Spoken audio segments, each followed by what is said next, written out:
pergunta não é técnica. Sim. Assim, primeiro de tudo, não estou colocando em nenhum momento a questão do método da própria Embrapa e dos pesquisadores, em nenhum momento. O problema que eu acho que não é só meu, mas de todos que estão aqui hoje, é a parte comercial. Então, eu tenho duas perguntas minhas. A primeira é por que eu não fui chamada para participar disso daí? E a segunda pergunta é qual que é o benefício para os laboratórios? Que é a minha pergunta, inclusive, do WhatsApp, várias diversas vezes.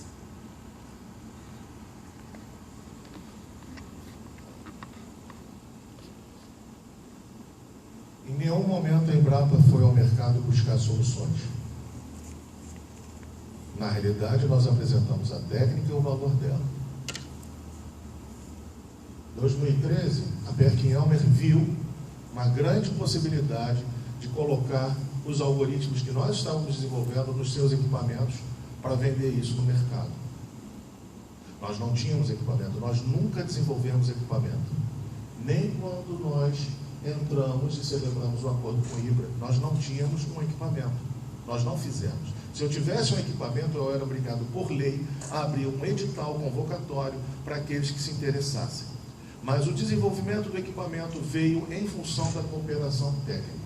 E no equipamento, o desenvolvimento foi graças à parceria do IBRA com a Embrapa. Então, o IBRA ele tem o direito de fazer a negociação dele.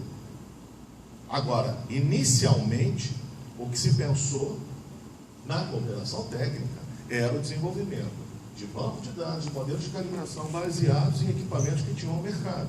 Eu tinha um PerkinElmer, o IBRA tinha um Metron, por exemplo.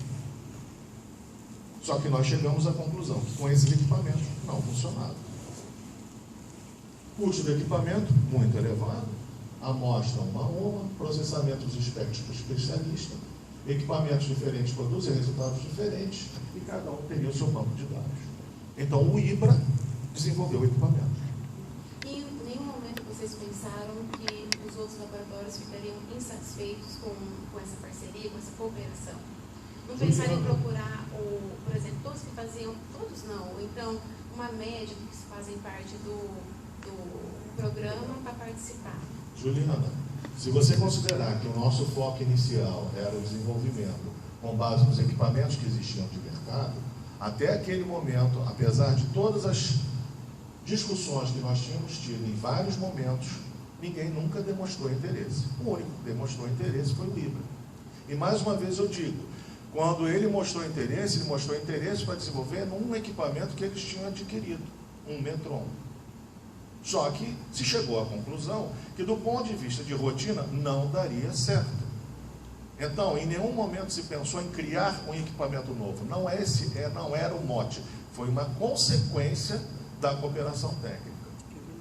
Digo mais, ninguém se interessou, não foram só os laboratórios da rede PQLF, ninguém, porque de acordo com os eventos locais onde elas foram realizadas, os públicos não eram necessariamente de laboratórios solos ou de laboratórios de PQLF, mas de gente, de pessoas e instituições que trabalhavam na área. E ninguém nunca se interessou de maneira concreta. Como o Daniel falou, nós nunca procuramos ninguém e nunca fomos procurados por alguém. Esse é o ponto. E pelo menos desde o encontro do IAC, da qual você estava presente, acho que vocês estavam presentes, se eu não me engano, que foi quando a técnica despertou maior interesse e algumas pessoas vieram falar comigo, eu estava lá, até digo para quem não participou do encontro dos laboratórios do IAC, eu fui no IAC um mês antes, a Mônica, que vocês devem conhecer, comentou, ela já sabia, ela já devia ter participado de algum evento desse aí, sabia que a Embrapa Solo estava desenvolvendo a tecnologia e perguntou se eu poderia convidar ou disponibilizar o André Marcelo para fazer aquela apresentação que ele fez lá em fevereiro, se eu não me engano, no encontro de laboratórios do IAC. Acontece que eu já estava planejando com que a palestra dele fosse inédita no nosso encontro, que foi em junho, mas de maneira muito generosa, até porque eu não tenho por que esconder as coisas e negar que a informação e que o conhecimento ele seja divulgado, eu prontamente solicitei ao Daniel que liberasse o André Marcelo para que ele fizesse aquela palestra lá no IAC. A única pessoa que veio falar comigo naquele momento, além do Armando, foi o Estevão Parreira, que ficou naquele encontro. Em nenhum momento ele procurou Embrapa Solos de maneira formal para fazer qualquer tipo de negociação. Então, só complementando a resposta de que as coisas acontecem, as coisas aconteceram, e uma pessoa, um empresário, independente de ser da área de laboratório, que teve uma visão mais à frente e a partir de uma conjunção de fatores, inclusive e especialmente a grande capacidade analítica que ele tem, é que fez com que as coisas começaram a acontecer. Juliana, eu também lembro o seguinte, eu não poderia chegar, mesmo que eu tivesse interesse, comprem um infravermelho e vamos trabalhar. Ou, venham vocês, me deem suas amostras que eu vou trabalhar no meu infravermelho. Não poderia. Por isso é que nós nunca tivemos, nós sempre fizemos a propaganda do nosso trabalho em busca de alguém que se interessasse e quisesse desenvolver. E o interesse, genuinamente, inicial do IBRA era desenvolver para as condições dele. Tanto é que eles compraram o infravermelho. Um Metron, que hoje, pelo que eu vi no WhatsApp, ele também já está vendendo. Então, peraí, vamos seguir na sequência, porque tinha alguém desse lado que tinha levantado a mão. Mas Juliana tinha feito duas perguntas. A primeira era essa, e a segunda... Quais são os benefícios para nós, para os laboratórios já existentes? Juliana, eu acredito no seguinte, a partir do momento em que você tem uma técnica que diminui o consumo de horas homem, diminui zero o consumo de reagente, te tira a questão, e dependendo aí eu vou colocar, depende do estado, depende da cidade, te tira o peso do exército no controle de reagentes controlados, como é o caso da trietonolamina e do ácido nítrico. Tira o peso da Polícia Federal, no caso do ácido sulfúrico e assim por diante. Algumas secretarias de meio ambiente, por exemplo, são muito fortes na questão do descarte, do licenciamento ambiental, e que visa basicamente o descarte. Eu, no Rio de Janeiro, eu perdi a licença do Exército. Por quê? Porque várias normas mudaram em 2015, entre elas do para-raio, e eles me deram 2 meses para mudar um para-raio que me custa hoje, na regra nova, R$100 mil. Vocês sabem a penúria que anda no governo federal, e eu não tenho, dentro da minha unidade de investimentos, há mais de 2 anos. Eu não tenho como praticar isso. Então, no meu caso, da Embrapa, e eu posso falar pelas outras unidades, esse equipamento vem ajudar no momento em que nós estamos perdendo mão de obra qualificada, a maioria está saindo e está esperando uma aposentadoria. Estamos com custos muito elevados nos certificados do Exército, eu fui multado, não, fui advertido, a segunda é multa, da Secretaria de Meio Ambiente e dos bombeiros. O meu custo de descarte de resíduos anual, e eu sou um laboratório de pesquisa, eu não sou um prestador de serviços, é bem elevado, para o dinheiro e para o recurso que eu tenho. Então, esses são alguns dos benefícios que a aplicação desse equipamento tem. Posso complementar? Sim. Eu tenho alguns, tudo bem que é visão, né? Não necessariamente vocês são obrigados a compartilhar da minha visão, mas eu falo de visão porque, como coordenador do ensaio de proficiência, eu tenho noção de como funciona o conjunto dos laboratórios de solos, não só do PAQLF, como de todos os outros ensaios de proficiência, uma vez que, de uma certa maneira, ou nós somos parceiros, ou os laboratórios participam de mais de um. O quadro que se apresenta hoje no Brasil é de que, dos 150 laboratórios que apenas nós temos, eu falo nós porque eu também participo do IAC, como vocês, nós temos noção da quantidade de laboratórios que conseguem a proficiência ao final de cada exercício. Então, no nosso caso, com muito boa vontade e ao longo dos anos, com o nosso esforço de transferência de tecnologia, de conhecimento de processo analítico em laboratório, ajudando pontualmente aqueles laboratórios que têm muito mais dificuldade de terem qualidade, por uma série de razões, inclusive de capacitação, com muito boa vontade, cerca de 60 laboratórios, no máximo, conseguem a proficiência. Os outros 40%, eles estão abaixo do nível mínimo de qualidade de qualquer ensaio de proficiência. E se nós formos nos ater a esses 40%, tem laboratório, gente, que eu já pedi para fechar, tem laboratório que eu já pedi para não fazer, não vou falar a cidade que é, nem que laboratório é, mas tem laboratório que eu já pedi para não trabalhar, que não tem a mínima condição de trabalhar, e continua prestando serviço. Além disso, todos nós sabemos aqui dos laboratórios que, milagrosamente, oferecem análise de solo de um dia para o outro, ou de um dia para 2 dias. Só Deus sabe como eles processam as amostras, se é que eles produzem resultado. Tem muito laboratório hoje que só trabalha com análise de solo, e eu conheço vários deles, que não consegue colocar arroz com feijão na mesa, de tão pequeno que é. Perde a razão de ser até, e por conta disso muito laboratório fecha.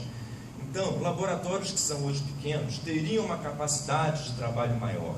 Laboratórios que hoje não atingem minimamente a qualidade, estou falando da técnica, como em si, não de uma marca, da marca A, da marca B.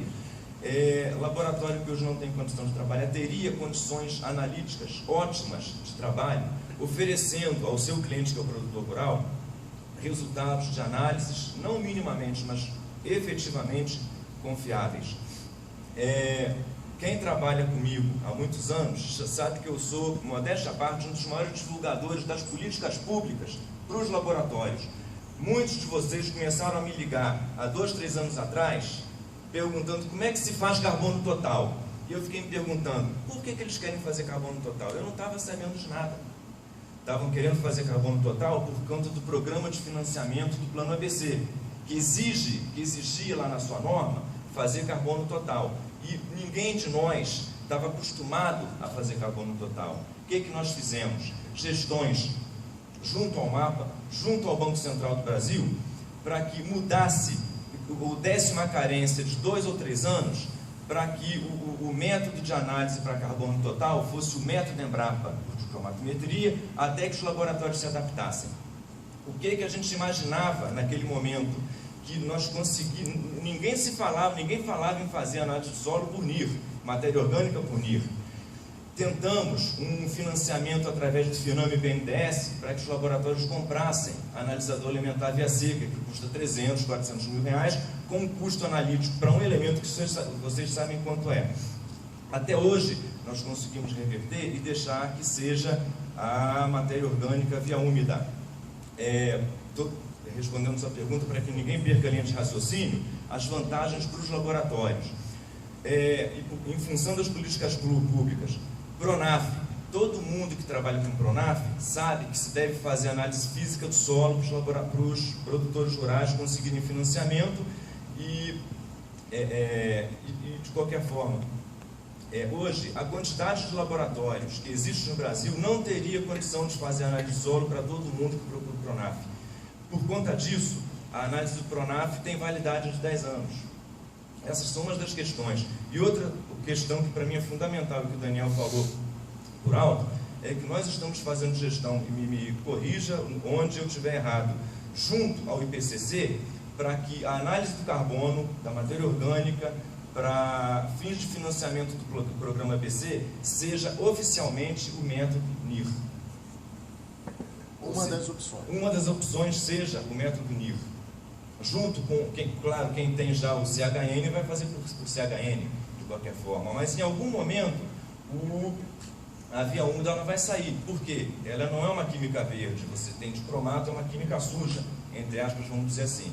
E esse é uma das novas oportunidades que estão sendo lançadas aí. Tá certo? Agora, sim. Eu só não sei qual é o nome aí. Ele e depois eu acho que era o senhor vermelho? Não, a Cristiane depois Cícero. Meu nome é José Milton, sou do Solotec Cerrado de Rio Verde e consigo ver bem pelo menos eu consigo caracterizar as vantagens do laboratório. Eu acredito que essa técnica, se realmente, ainda não sei se, pelos dados que eu vejo aí, com 3 mil amostras com correlações tão boas, né? Imagina com 100 mil, então acho que tende a ser o futuro. Agora, o que eu acho que a maior parte das pessoas não perceberam foi que não viram, e eu também não vi, foi que a Embrapa, tendo o nosso grupo, que é o grupo, né, já consolidado de qualidade, controle de qualidade, não participou desse processo, eu acho que porque chegou uma empresa privada e a visão dela, eu conversei na nossa reunião em julho e saí da reunião super tranquilo. Olha, essa aqui é uma técnica para o futuro, agora é só matéria orgânica, gastou-se 4 ou 5 anos com matéria orgânica para isso ser empregado, então, talvez seja 10 anos, e não foi nada disso, isso foi em julho, depois, no primeiro trimestre, acho que o que aconteceu foi que pôs na mão de uma empresa e ela viu aquilo, né? Agora eu já vi a pergunta é assim, então, pelo que eu estou percebendo, está consolidado. O IBRA já está com o banco, provavelmente muito em breve vai terminar de consolidar isso aí. Quem quiser utilizar os laboratórios pequenos, como é o meu caso, utiliza esse banco de dados do IBRA ou não, ou desenvolve o seu próprio. Desenvolver o seu próprio, pelo que eu percebi, não é uma coisa tão fácil. Você tem que gastar investimento, tem pessoa muito especializada, etc. Acho que a principal contribuição que a gente poderia tirar aqui é que nós, na minha visão, deveríamos ter um banco de dados do nosso grupo de qualidade. Né? Você acabou de dizer, Daniel, que talvez não seja possível trabalhar com as amostras, mas a principal ideia é, na minha visão, a Embrapa Solo, se ela desenvolvesse esse banco de dados, ele seria, primeiro, muito mais barato, para que a gente não precisasse cada laboratório desenvolvesse o seu próprio, isso seria muito caro, para cada laboratório individual somado, então seria um banco só. Ele seria mais representativo, porque nós temos laboratórios de várias regiões do Brasil. Então, a primeira pergunta, e se eu não me engano, você disse que não seria possível agora há pouco, não seria possível trabalhar com as nossas amostras. Então, a primeira pergunta é possível isso, desenvolver esse? O IBRA continua com o dele, quem quiser trabalhar com o dele, trabalha. A Embrapa desenvolve um que seria do nosso grupo, que são 100 e tantos laboratórios, como dizem. Né? Essa é uma pergunta, se isso é possível. Mas olha só, você já viu que eu não consegui com a Juliana depois da primeira e participando. Você tem quantas perguntas? 2. Então vamos responder a primeira, você vai para a segunda e depois a gente dá sequência. Pode ser assim? Pode. O seu nome é? José Milton. José, então desculpa. José, isso é passível de ser feito. Com que equipamento? A minha pergunta é essa, porque esse desenvolvimento desse novo equipamento, ele é basicamente uma cooperação da Embrapa com o IBRA. Quem gastou o dinheiro, por que a gente acreditava que ia levar tanto tempo? Que foi a imagem que foi passada nessa reunião, provavelmente em fevereiro e de junho. E na própria reunião que teve do CONVAP, de Agricultura de Precisão, antes da palestra do André Marcelo, o colega que veio do Exalc, ele também falou a mesma coisa, vai levar anos até conseguir fazer alguma coisa. A diferença foi o quê? Quantidade de dinheiro investido. Ele viu, teve uma percepção de mercado e ele desenvolveu o equipamento dentro dos princípios que nós colocamos como que seria necessário, com a inteligência que era necessária no equipamento. Então, o equipamento não é um desenvolvimento da Embrapa. Se ele fosse só da Embrapa, se eu, Daniel, da Embrapa Solos, se a minha unidade tivesse desenvolvido o equipamento, foi o que eu falei para a Juliana. Eu era obrigado, por lei, a fazer um edital convocatório, mas o equipamento não foi. Ele foi desenvolvido numa cooperação com o IBRA. Então, é uma parceria. Eles têm o direito à negociação. Se vocês querem gerar um banco de dados, a gente pode gerar um banco de dados, sim. Mas ele tem que ser feito em algum equipamento. Qual equipamento? Eu imagino que os laboratórios em conjunto, até capitaneados pelo Marcelo, a gente pode, são sempre tantos laboratórios, a gente pode, através de uma conversa técnica, decidir qual é a melhor opção, inclusive ratear esses custos, participar dos custos, porque seria... Como eu já te falei, eu não quero me cortar, mas eu já vendo a progressão. O manual de métodos, do jeito que a gente vê que tem que ser aplicado, tem que ser feito, ele vai estar realizado, vamos dizer assim, não gosto de botar data, eu falei março, mas vamos botar primeiro semestre. Mas quem quiser se adiantar, a tese dele está disponível em boa parte, 80% do negócio está ali. O que vai melhorar é a parte de validação, porque na tese dele eu falo da validação, controle de qualidade. Então, toda a questão é ter um equipamento, porque você só pode desenvolver um banco de dados a partir de um equipamento. E, ao mesmo tempo, a questão da seleção das amostras não tem problema. Tendo e seguindo essas, de preferência, a gente dá preferência que as amostras sejam de laboratórios que tenham pelo menos a 17.025. Por quê? por causa do controle de erros. Principalmente porque, minha gente, a análise de fertilidade é uma análise que intrinsecamente já começa errada. Porque quando você faz a cachimbada de cada um é diferente um do outro. Eu já testei isso. Nos meus técnicos tem mais de 20 anos de experiência, a cachimbada já dá diferença. Isso foi apresentado na reunião de junho, vocês lembram? Que já foi apresentado antes no Mato Grosso, que já foi apresentado antes no Congresso Brasileiro de Ciência dos Solos. E isso já foi apresentado em 1991 pelo Cantarella, já lá naquela época no IAC. Só aí já tem um erro gigantesco. Não é pouco, pode variar individualmente de 5% a 15%.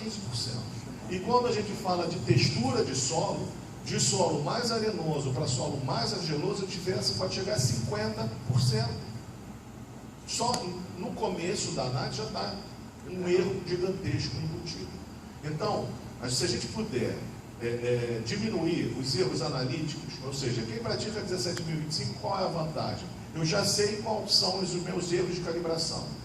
As calibrações têm que ser realizadas com reagentes rastreáveis, no mínimo a UNIST, que é um padrão internacional. No mínimo a UNIST. Não precisa ser a UNIST, mas tem que ser um que seja rastreável a UNIST. Então eu começo a tirar os erros, para quem faz pela complexometria, os erros de bureta, quem faz de balança, os erros de consecução da solução, para aqueles que ainda pesam e assim por diante. Buretas, pipetas, para quem tem pipetas e faz as diluições com pipetas, os erros de pipeta e assim por diante. É factível? Pode ser feito? Sim, pode ser feito. Mas, mais uma vez eu digo, é uma questão que vocês têm que avaliar e ver as possibilidades.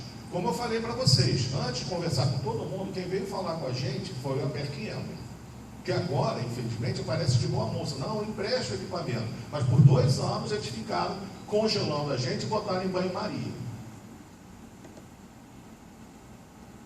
Para depois dizer que não interessa, não queremos.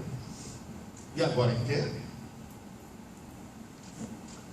É a sua segunda pergunta. A segunda é: todas as análises do laboratório de solos poderão ser feitas por essa Nós acreditamos que as análises de rotina de fertilidade, pelo método da Embrapa e pelo método da resina, mas a questão da textura, poderão ser feitas.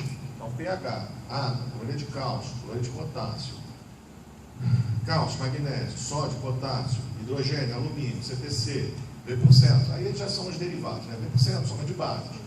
Carbono, nitrogênio, areia, total, argila e por tabela, silt, sim.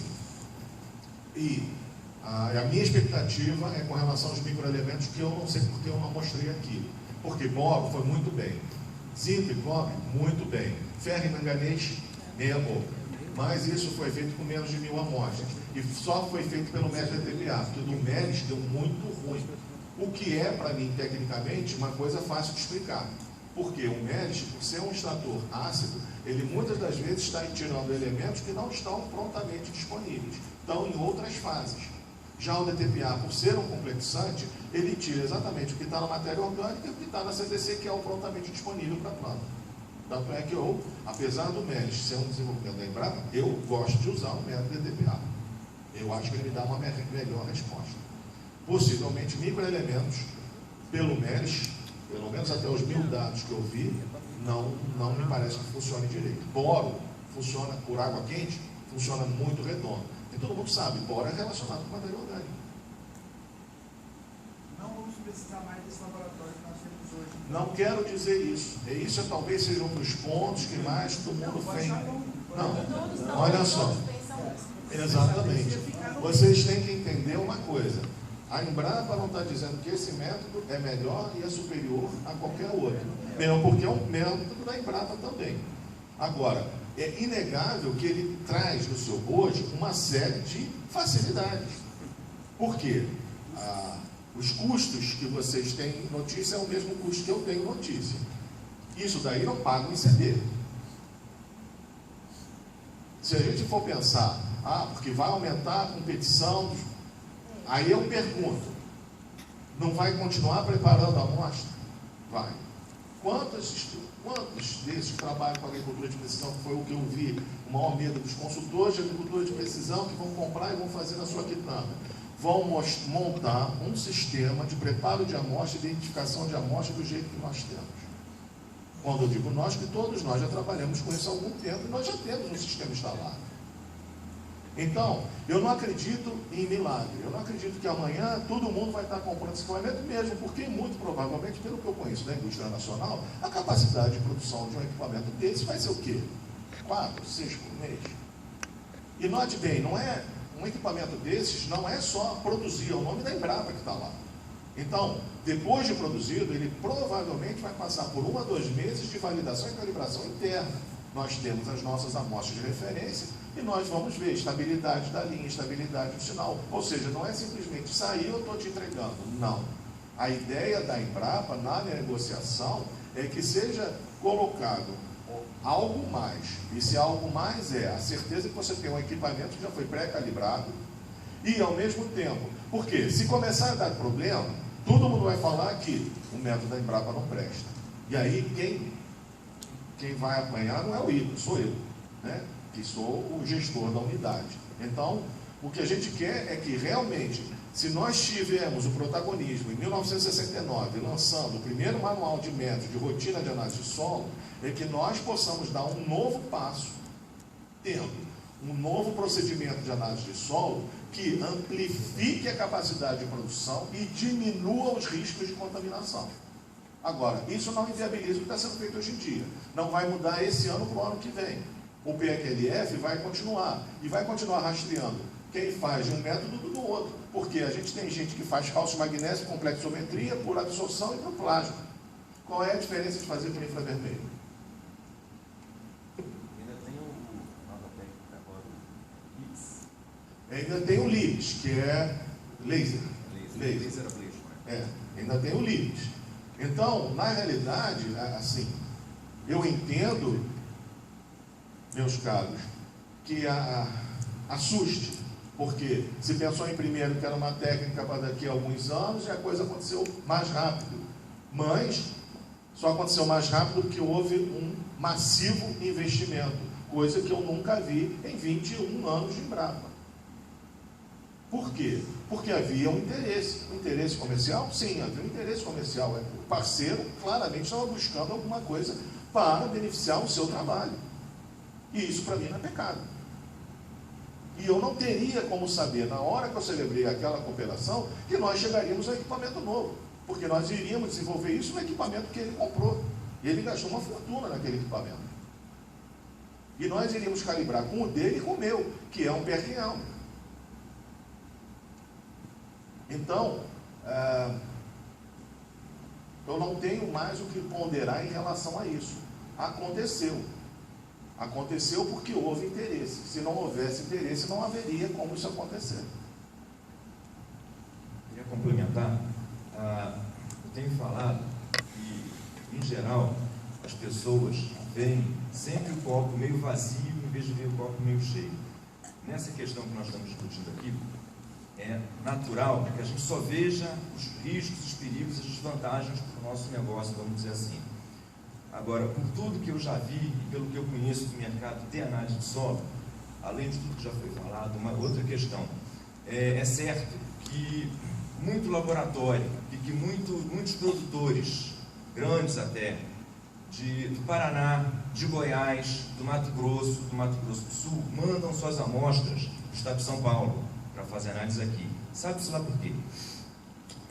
Não vai mais fazer sentido mandar amostra de um estado para o outro, vai ficar mais caro do que a própria análise.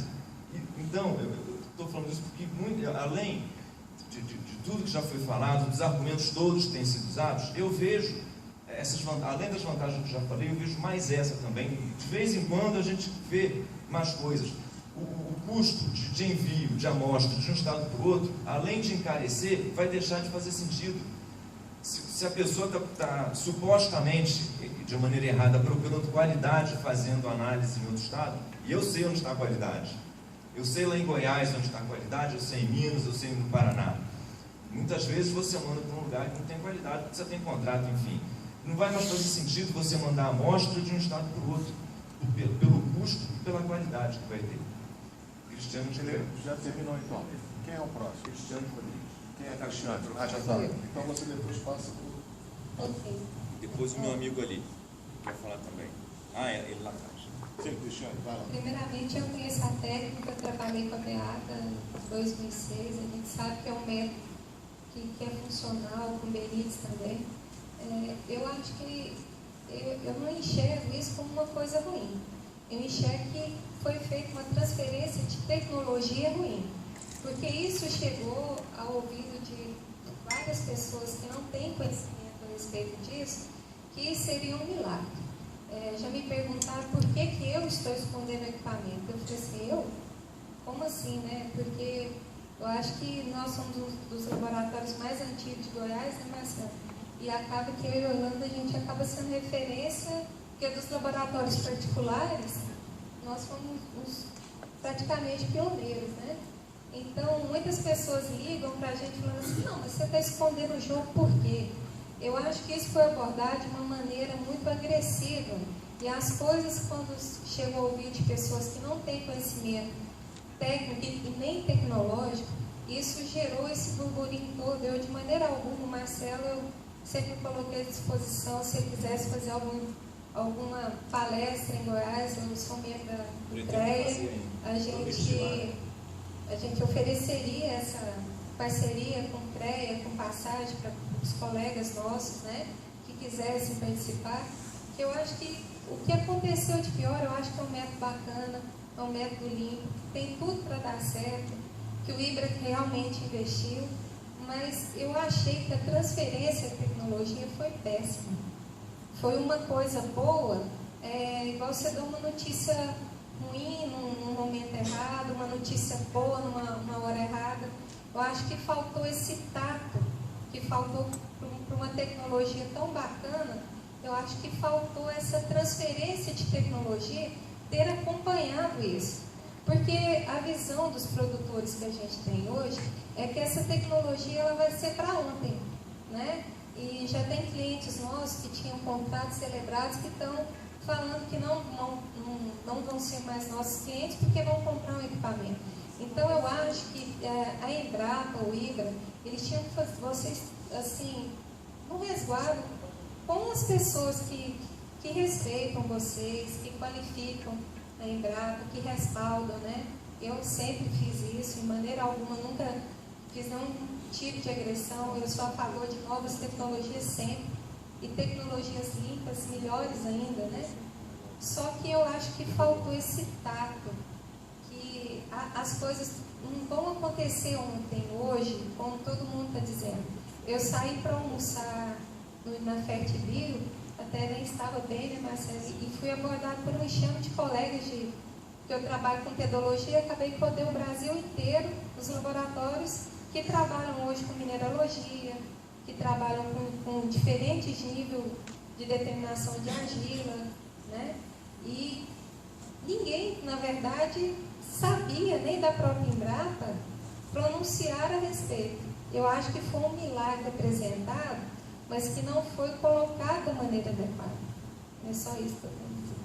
Cristiane, a gente aceita a crítica, mas você tem que entender que existem outras coisas em jogo. E a nossa ponderação foi que o melhor momento e o timing seria o lançamento ali. Você conhece aquela como é que eu diria? Aquela frase antiga, né? Quando você bota o ovo, você não cacarejar, não vai saber qual foi a galinha que bota o ovo. Nós estamos com outros concorrentes na mesma área, externos, e que estavam a ponto de embarcar no Brasil.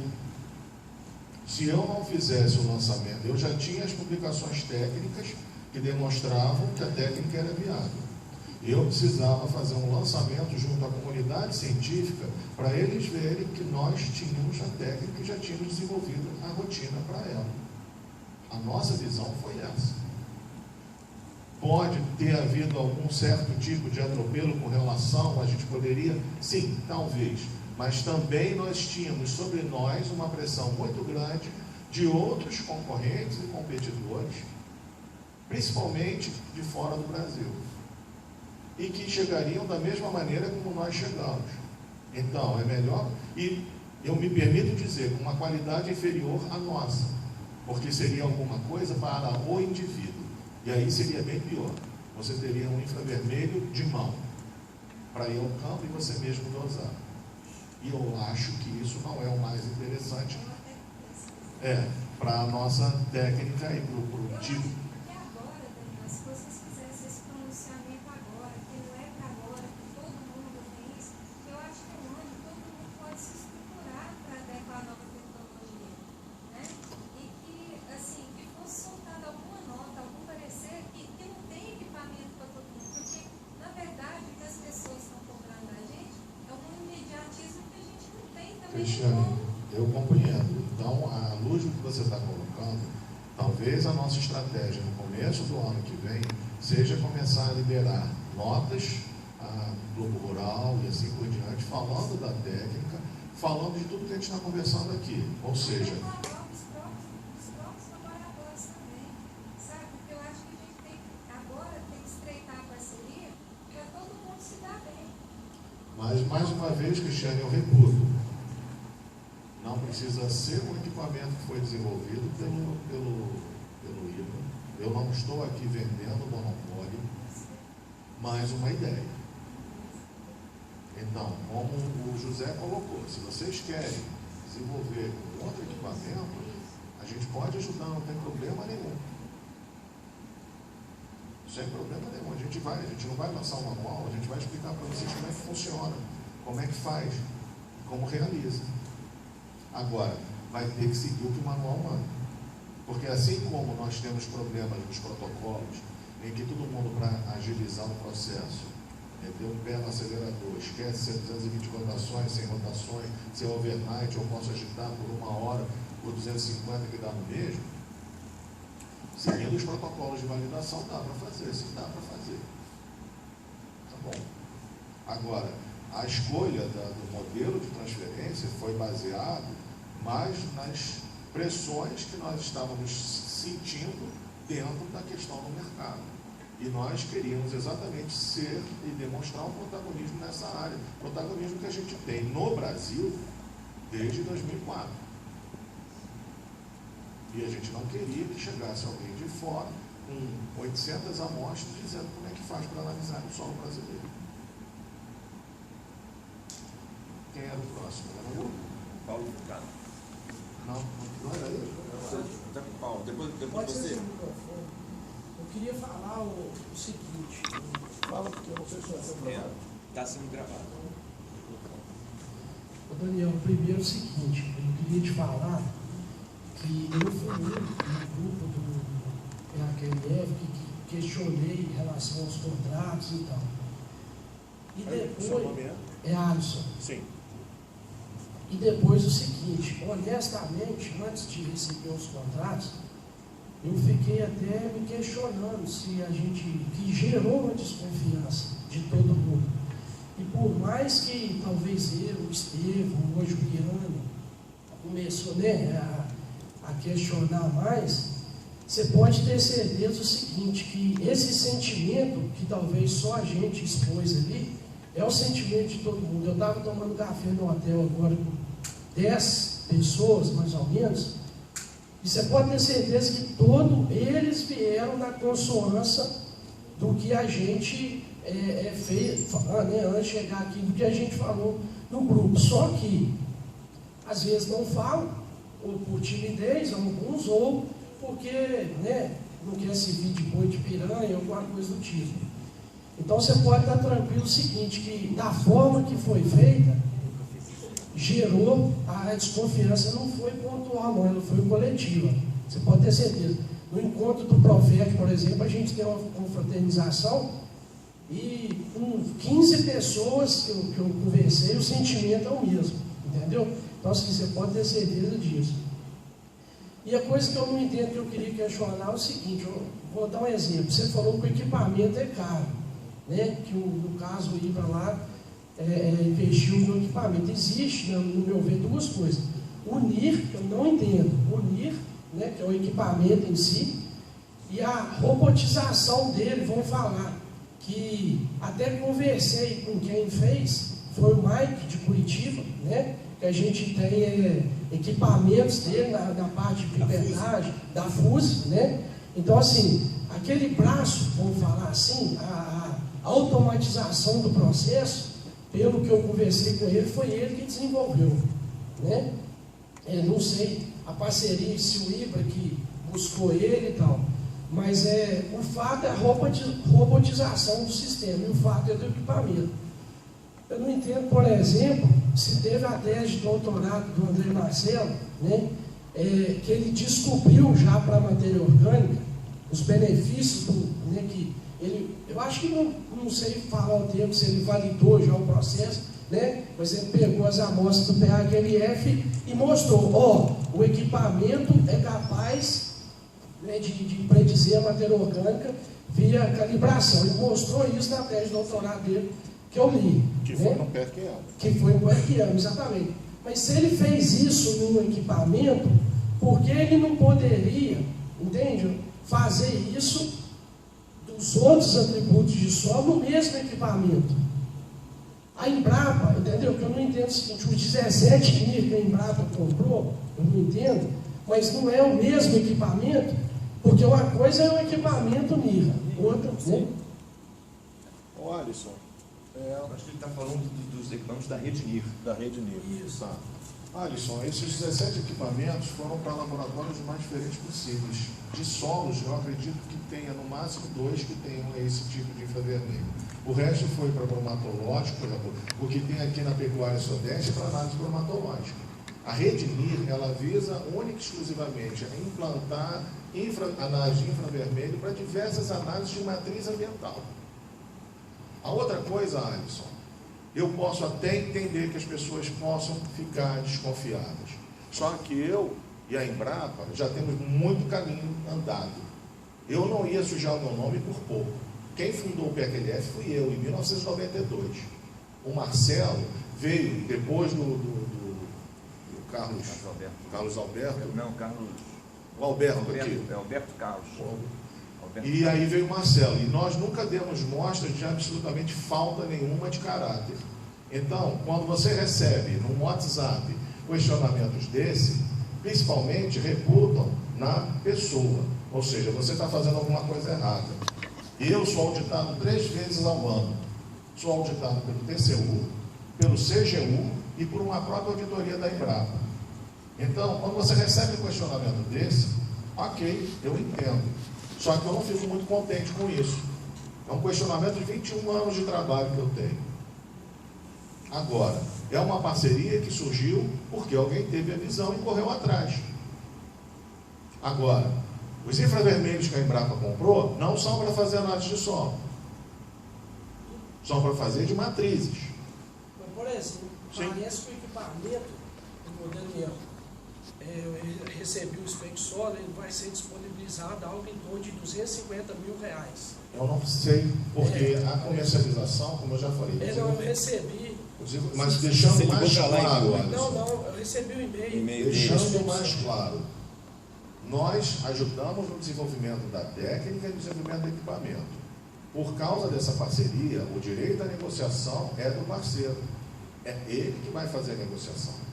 Eu realmente não sei quais são os preços que foram praticados, quem ele buscou para realizar. Porque a mim só cabia dizer o seguinte, eu preciso de um equipamento que seja, posso fazer várias análises ao mesmo tempo e não de um em um. Que eu tenha certeza que o caminho ótico não muda de uma amostra para outra. E que eu tenha estabilidade de leitura, ou seja, que eu possa colocar 40 amostras iguais e o resultado não pode variar de tanto. E ele foi buscar uma solução de mercado para isso, porque o próprio IBRA não é um produtor de equipamentos. E digo, esses que você contactou e que foram os que geraram, foram os últimos. Porque durante esses 5 meses agora mais, eles procuraram uma solução na Inglaterra, procuraram na Espanha e procuraram nos Estados Unidos.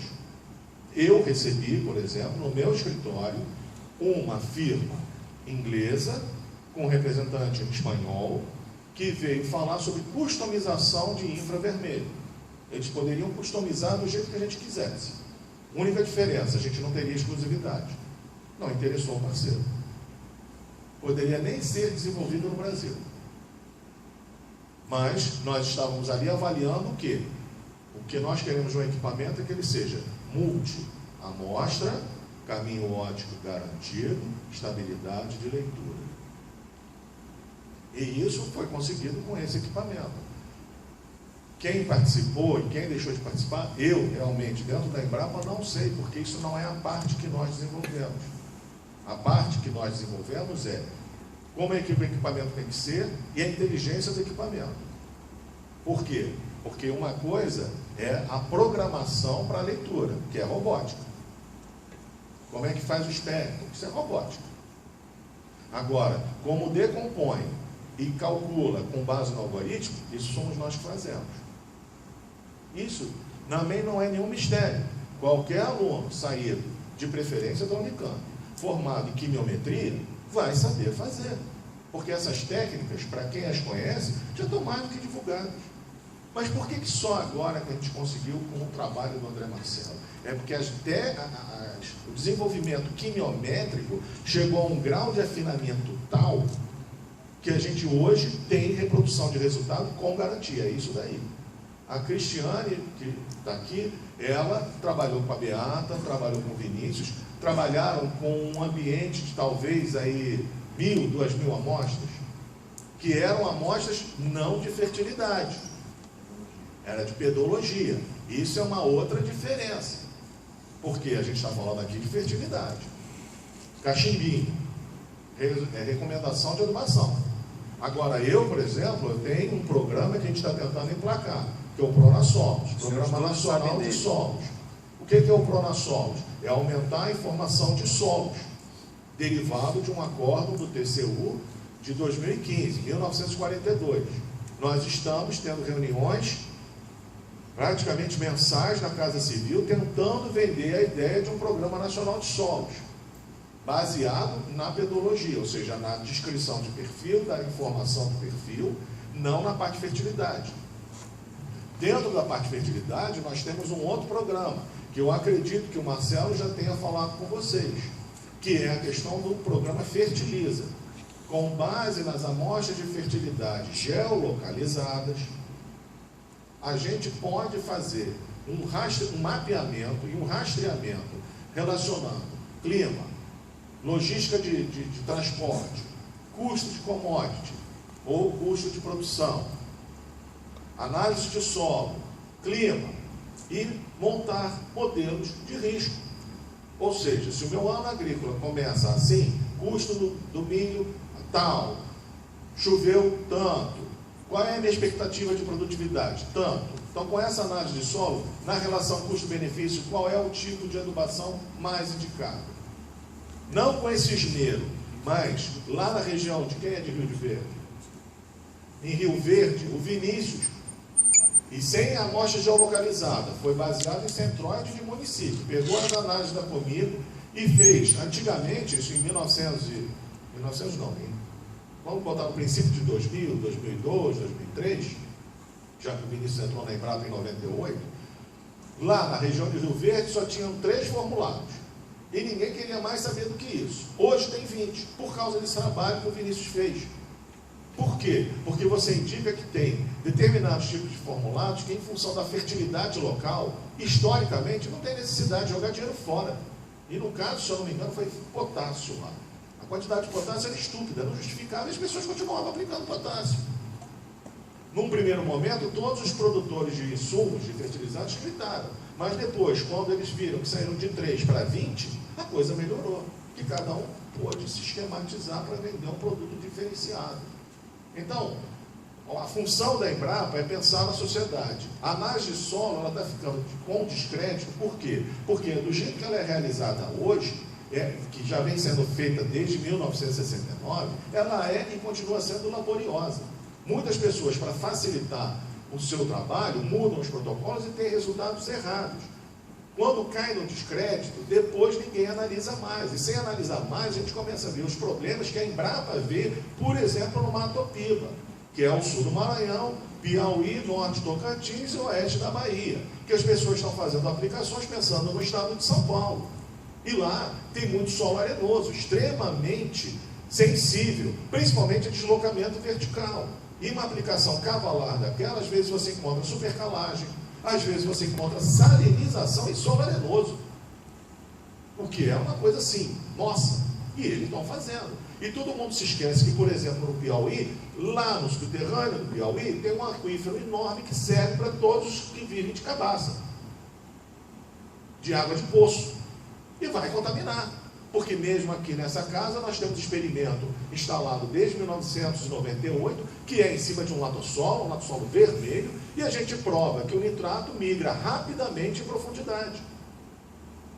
Então, uma das formas que a gente tem de ajudar e controlar é uma análise mais limpa, realizada mais rapidamente e com mais controle analítico, para que não dê tantas variações que não sejam aquelas devidas à própria amostra.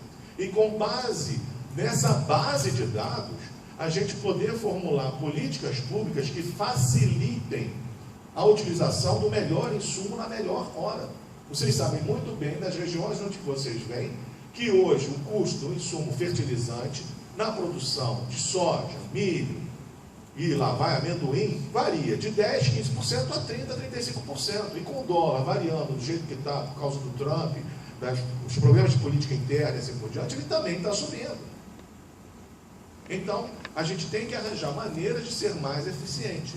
Isso tudo faz parte de um programa, que a gente quer utilizar esse dado da melhor maneira possível. Vocês não devem ter acesso a essa informação, mas o próprio governo americano fez, em outubro, novembro, uma reunião patrocinada pela USDA, que é o Departamento Americano de Agricultura, sobre Big Data. O que é o Big Data? É juntar tudo isso que eu falei, análise de solos histórica, análise de produção e produtividade histórica, clima histórico, em algumas regiões, drenagem histórica, logística de distribuição, preço, para fazer análise de risco. Porque nós não podemos mais nos basear naquela história, eu quero a melhor produtividade. Não adianta ter a melhor produtividade se eu não vou ter uma melhor relação custo-benefício. Falar. Daniel, a questão é o seguinte. Eu só queria, complementando o que ele falou, de passar a palavra para você, ele falou do programa Fertiliza. O programa Fertiliza é um programa da Embrapa, eu não falei para ninguém ainda, porque ele acabou de ser contratado pelo governo de Minas, e em breve eu acredito que nós vamos demandá-los, laboratórios do Estado de Minas Gerais, para esse programa.